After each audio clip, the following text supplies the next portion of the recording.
ajjeechaa naannichatti geggeessamee tureen wal qabatee yakka ittiin shakkaman irraa walaba ta'uu isaanii abbaan alangaa naannoo Amaaraa beeksisee jira jechuudhaan Asteer Misgaaw Baahirdaar irraa gabaastee jirti.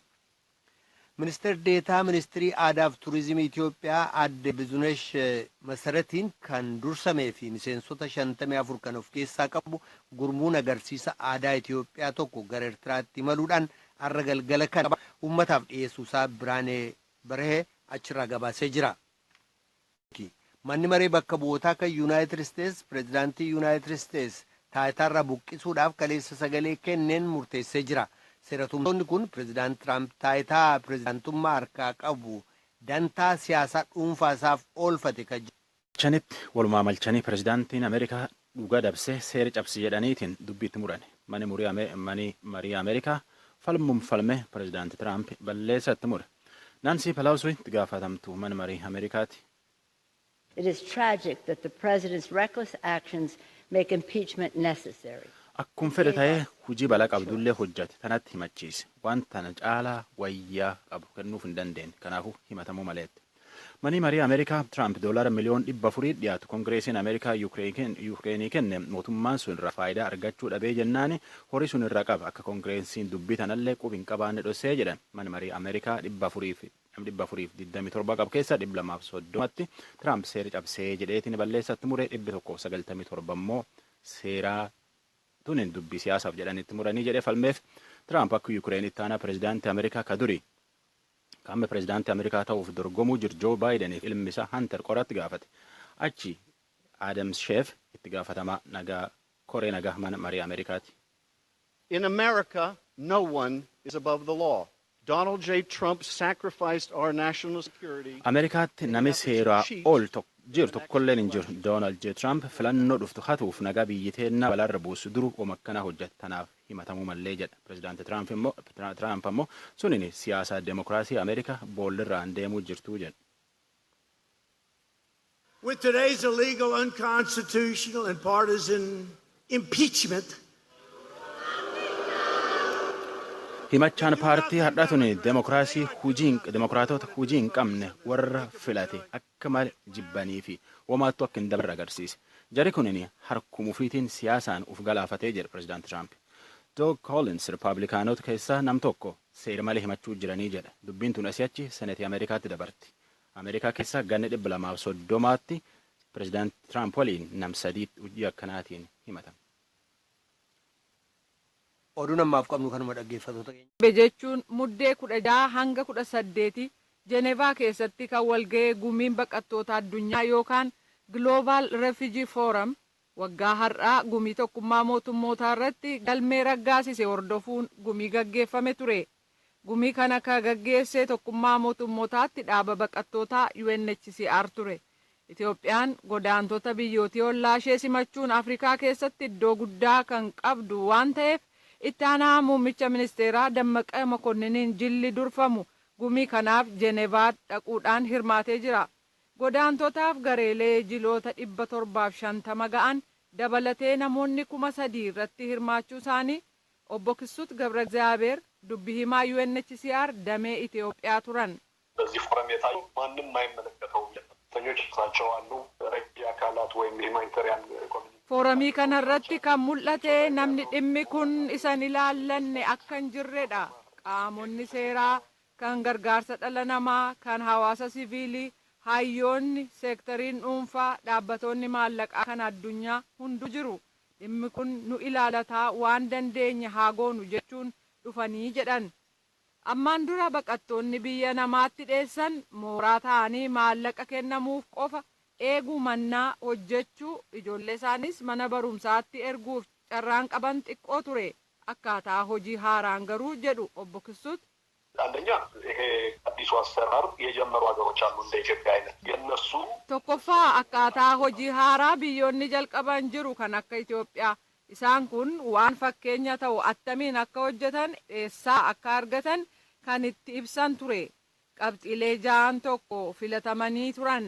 Isaan kunis carraa hojii banuu caasaa fi eegumsa godhamuu qabu irratti biyyoonni maal gochuu akka qaban dhaabbattoonni maal gochuu akka qaban daldaltoonni fi hawaasarraa maaltu eegama dhaabbattoonni qorannoo maal gochuu qabu isa jedhu irratti yaada jiru walitti qabuuf ture. Ba'iin hanga ammaatti argames gaarii fakkaataa jedhan. Baatii amajjii waggaa darbee manni marii bakka bu'oota uummataa kan Itoophiyaa kanneen sababa adda addaan biyya ofiirraa godaanuun Itoophiyaa keessa jiran carraa hojjechuu, barachuu fi socho'uu akka qabaatan kan godhu labsii baasuunsaa kan yaadachiisan obbo Kisuut. በፊት አይቻልም ነበር። አሁን ግን እንደ ኢትዮጵያውያን ባይቆጠሩም እንደ ውጭ ሀገር ዜጎች ammaan dura kun hin danda'amu ture. Amma garuu akka lammii Itoophiyaatti yoo lakkaa'amuu baatan iyyuu akka lammii biyya alaatti eehama hojii kennamuufi danda'a jedhameera. Ragaa dhalootaa galmeessuu danda'uu fa'a. Daa'imman dhalatan carraa barnootaa dhabuu hin qaban kan jedhu. Jijjiirama argaman keessaa uummata 90,000 ta'aniif madda galii uumanii akka jiraatan kan jedhu. Kanaanis kan gargaaraman baqattootaa fi lammiiwwan Itoophiyaas ta'uu akka qaban dubbatan. 20,000 kan ta'aniif leenjii ga'umsaa fi waraqaa ragaa kennuu kan jedhus jira. Kan biraa dhiyeessii humnaa irratti daggala ciruu kan jedhu fooyyessuu akka barbaachisuu fi Itoophiyaanis waadaa seenuu ishee dubbatan. Itoophiyaan akkaataa hojii akkasii jalqabuu isheenaa ibsan. የሶማሌ ስደተኞች የሚጠለሉበት ዶሎ አዶ የሚባል ቦታ አለ። Baqattoonni Somaalee kan keessa qubatan Doollo Aaddoo Mooraan jedhamu jira. Dhaabbata Aikiyaa jedhamu waliin wal ta'uudhaan baqattoonni hawaasa waliin walitti makamanii hojjechuun attamiin oomishtoota akka ta'an yaalamee ture jedhan. Kanaafis Aikiyaa Foundation $1 miliyoona 100 kenne. Kanaaf namoonni gurmaa'anii liqaa fudhachuun qonnaa, suuqii, daldala adda addaa gurmaa'anii hojii isaanii jalqaban gaarii ture jedhaniiru. Baqattoonni lammiiwwan Itoophiyaa mindaadhaan hojjechiisaa jiranis dhaqee jakoon argeeraa jedhu obbo Kisuut. ስደተኛ ሲመጣ ተቸግሮ አገሩ መኖር ስለማይችል ነው የሚመጣው። Baqataan rakkatee biyya ofii keessa jiraachuu yeroo dadhabu dheessa. Walgahii addunyaa kanarratti qiyyaafata dhimmi argate rakkoo biyya isaanii keessaa kan akka gadhiisanii ba'aniif saaxileef furmaata siyaasaa argachuun baqattoonni gara biyya ofiitti akka deebi'an gochuutti ilaalcha duraa kennee ture jedhaniiru. Ta'uu baannaan biyyoonni baqataa simatan eehama hojii fi jireenyaa kennuun haalatti jiraachisan uumuu, sadaffaan immoo biyyoota adda addaa keessa qubachiisuudha. Biyyoonni fedhii isaaniin simatu yoo isaan didan baqataa mirgan qaba jedhee gaafachuu hin danda'u jedhan. Ameerikaan baqattoota hedduu fudhachuun kan beekamaa turte ta'uu dubbatanii amma garuu Tiraamp egaa gara aangootti dhufanii as simannaan hedduu gadi bu'ee jedhan.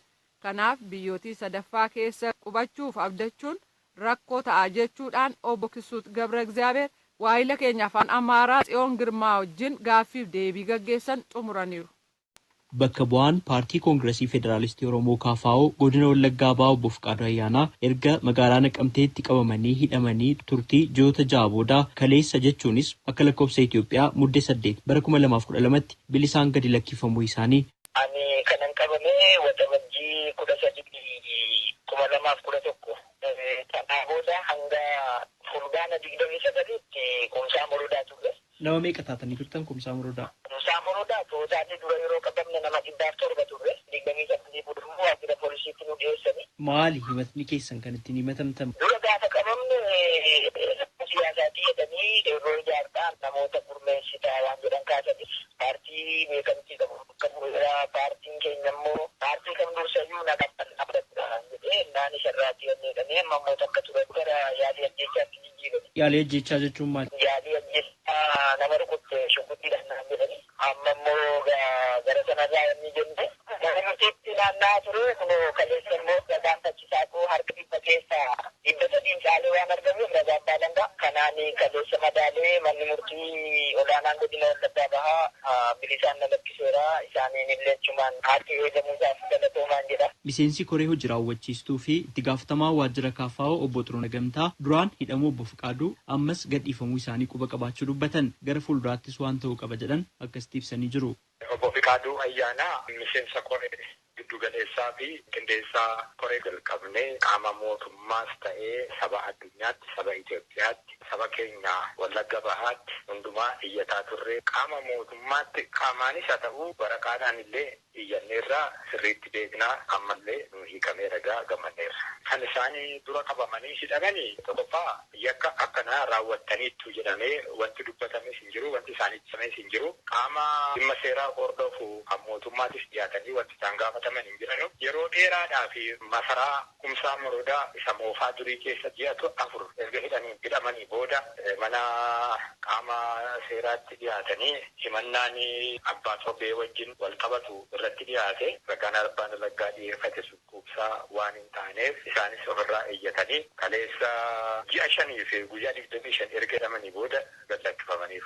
Mootummaan nama yakka raawwateera jedhee itti amanee ragaa irratti funaanee hidhuudhaa fi mirga qaba. Mirga gudhuwaatuun ta'in dirqama qaba. Garuu nama tokko keessumaa immoo miseensa qaama olaanaa paartii morkataa hidhanii tursuun dhuguma seeraaf dhaabachuu hin fakkaatu. Biyyi keenya hoyya'iinsa agarsiisaa deemteetti jennee utuu abdannu utuu qoratamin utuu qaama seeraatti dhiyaatin amma kana immoo turuunsaamni baay'ee nu gaddisiiseera. Gara fuulduraatti dhimmi akkanaa akka saba keenya lammii keenya eenyuma irratti akka hin raawwanne abdii keenya gara fuulduraatti haala kanaan itti fufee adeema taanaan nageenya biyya keenyaatiif baay'ee hubachiisaa ta'a. Yaaddessaas ta'a jennee amanna gamaa paartii kafaawatti. Abukaatoon obbo Fiqaaduu Ayyaanaa, obbo Alamuu Namoomsaa, obbo Fiqaaduun yakka ittiin shakkaman waan hin raawwatneef bilisaan gadi lakkifamaniiru jedhan. Himannichi kan jedhu himatamaan kun godina Wallagga Bahaa magaalaa Naqamtee keessatti gaafa 30 caamsaa jechuudha bara 2011 sa'aatii 11 walakkaa irratti haaloo duraan qaban bu'uureffatee duraabii haguuggii buufatee shugguxii bifa gurraachaa yeroo sadiitti dhukaasee cinaacha lafee ja'affaa rukutee waan dhabdeef yaala jechaa suukaneessaa miidhamaa kanarratti raawwatee jedhee abbaan alangaa himannaa hundeesse. Himannaan kun erga bakka bee booda jecha amantaaf waa kennaa kennu gochaa kana hin raawwannedha. Guyyaa kanaa inni bakka biraa hojii dhuunfaasaa hojjetachaa kan ture ta'uusaa ibsee jecha amantaaf waa kenne. Kanumaan abbaan alangaa akka dhiyeeffatu manni murtii ajajeessu taagaan manni murtii dhiyeesse keessa namni tokko yookaan miidhamaadhuma sana yaalina jechaa irratti raawwatan akka irratti raawwate ta'uu kan dubbatennaa ta'u warri kaan namni warri dhiyaatan gochaa kana raawwachuusaa himatamaan hin beeknu. Haa ta'u garuu har'aasaa isaa rukutamuusaa argineera. Mana yaalaa ijoollee dhufee jiru kaasneerraa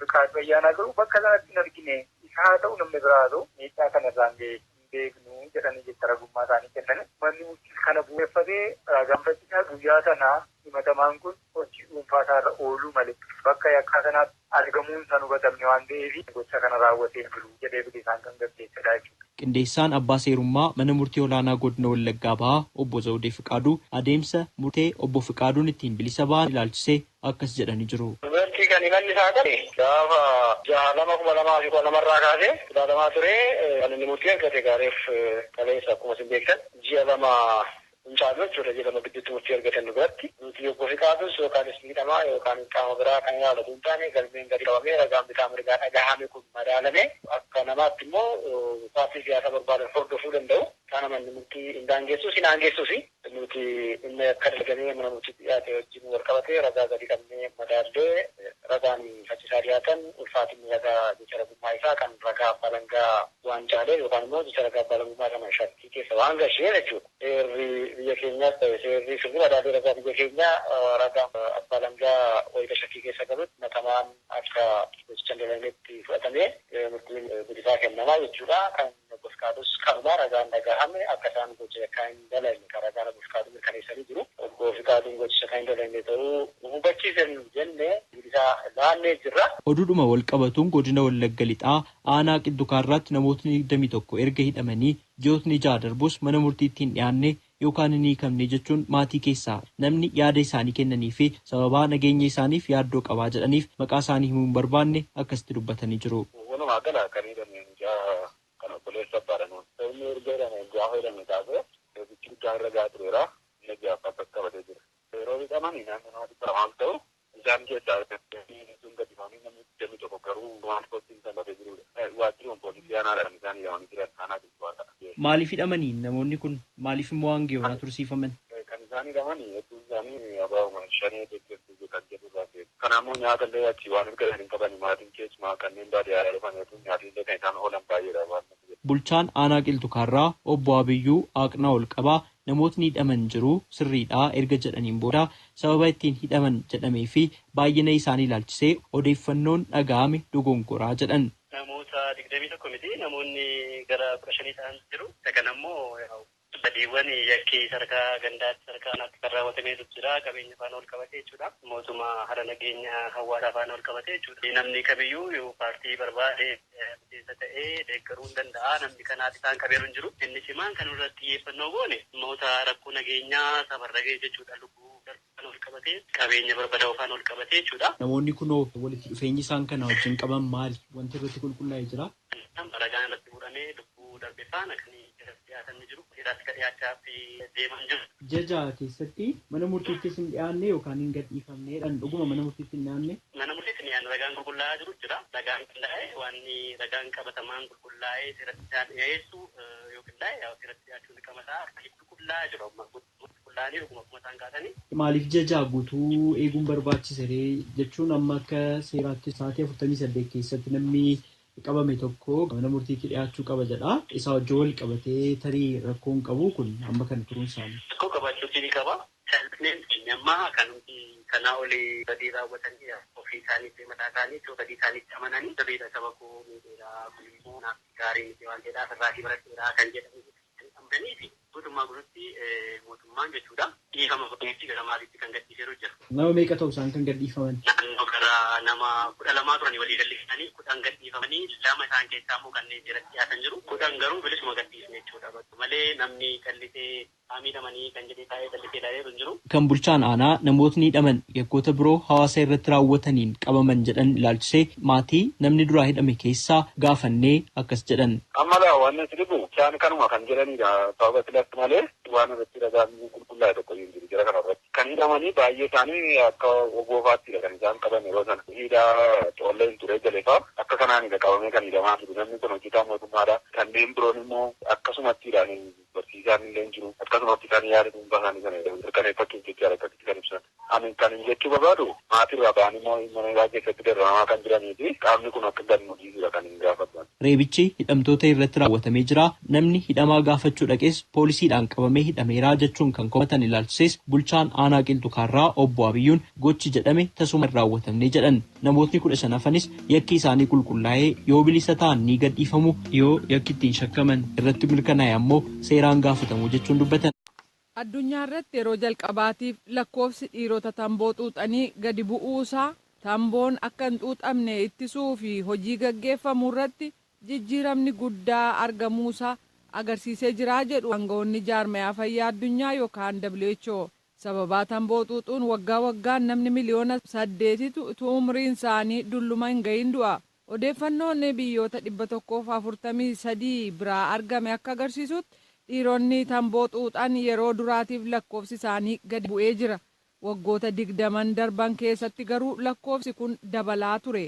Gabaasni jaarmayaa fayyaa addunyaa akka jedhutti namoota addunyaa irratti tamboo xuuxan biliyoona 1.4 keessaa miliyoonni 60 xuuxuu dhaabanii jiru. Dhiironni tamboo xuuxuu akka dhaaban gochuu kana keessatti dubartoonni qooda harka jireessa qabu jedhameera. WHO irraa kutaa waa'ee fayyaa jajjabeessuuf daayirektara akka ta'an Riundinger Kreech akka jedhanitti dhiirri tamboo xuuxan lakkoofsi isaanii miliyoona 40 dabalaa ture. But now we are seeing for the first time a decline in use with WHO. Amma garuu yeroo jalqabaaf lakkoofsi kun gadi bu'uu argine hanga bara dhufuu jechuun 2020tti yoo xiqqaate dhiironni miliyoona 2 tamboo xuuxuu dhaabu jechuun bara 2025tti immoo miliyoona 5tu tamboo xuuxuu dhaabaa jedhee tilmaameera. Dhiirri tamboo xuuxan lakkoofsi gadi bu'uu jechuun namni rakkina sana waliin wal qabatee dhufuun rakkachuu dhukkuba silaa hambisuun danda'amuun rakkataa jiran kanneen sababaa tamboo xuuxuun du'an lakkoofsa xiqqeessuu akka ta'e aangawaan kun dubbataniiru. Kreech akka jedhanitti tamboo xuuxuun gadi bu'ee yeroo jennu tamboo to'achuuf hojiin hojjetame bu'a qabeessa ta'uu agarsiisaa jedhan. Isaan kunis tamboo irratti dilaala kaa'uu, tamboo kan ilaaleen beeksisa dhiyaatan dhorkuu, gabaarraa dhiyeessii tamboo xiqqeessuu, bakka uummanni itti heddummaatutti tamboon akka hin xuuxamne dhorkuu, uummannis akka hin xuunne jajjabeessuu of keessaa qaba jedhan. Gabaasni WHO kun tilmaama ijoollee dhiiraa miliyoona 43 kanneen umriin isaanii 13 hanga 15 gidduu kanneen tamboo xuuxan lakkoofsa shamarraniin dachaa ta'uu ibse. Addunyaa irratti Eeshiyaan kibba bahaa namoota tamboo xuuxan hedduminaan qabaachuun sadarkaa duraarra ka jirtu yoo ta'u, biyyoonni Afrikaa kanneen uffee Saharaa gadii namoota tamboo xuuxan xiqqoo qabaachuudhaan jiru. Jaarmayaan fayyaa addunyaa akka jedhetti lakkoofsi namoota tamboo xuuxanii hedduminaan kan keessatti gadi bu'e biyyoota maddi galii isaanii gadaanaaf giddugaleessa ta'an keessatti. Ameerikaan addunyaa irratti tamboo xuuxuu hanqisuun sadarkaa gaariirra ka jirtu yoo ta'u, Awurooppaa keessatti garuu tamboo fi wanneen tamboorraa dhufan hanqisuuf yaaliin ta'u suuta tirataa jira jedha jaarmayaan fayyaa addunyaa.